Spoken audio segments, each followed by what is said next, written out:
Did you know Marie Antoinette spent her last 24 hours on Earth alone in a cell so small she could barely lie down, writing a letter she knew would never be delivered? It was October 15, 1793. Marie Antoinette was 37 years old. She had been Queen of France at 19.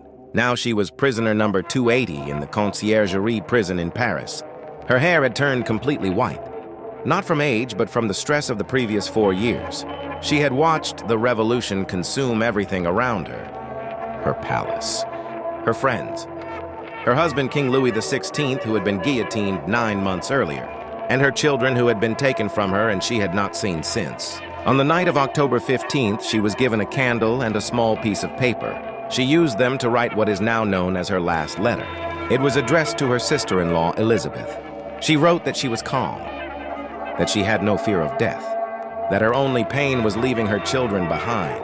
She asked Elizabeth to forgive her son for anything he may have said against her under pressure from his captors.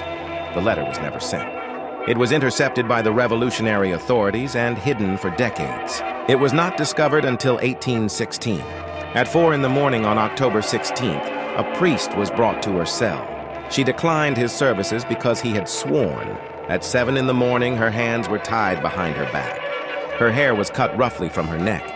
At 11 in the morning, she was loaded onto an open cart and paraded through the streets of Paris for over an hour while crowds jeered at her. Accounts from witnesses describe: when she reached the scaffold, she accidentally stepped on the executioner's foot. She apologized to him. Her exact words were, "Pardon me, sir, I did not do it on purpose." Those were the last words she ever spoke. She was executed at 12:15 in the afternoon on October 16, 1793. She was buried in an unmarked grave. Her remains were not identified and given a proper burial until 1815, more than 20 years later. Do you think Marie Antoinette deserved her fate, or was she a victim of circumstances? Drop your answer in the comments. Follow Morbid Historian for a new dark secret every week.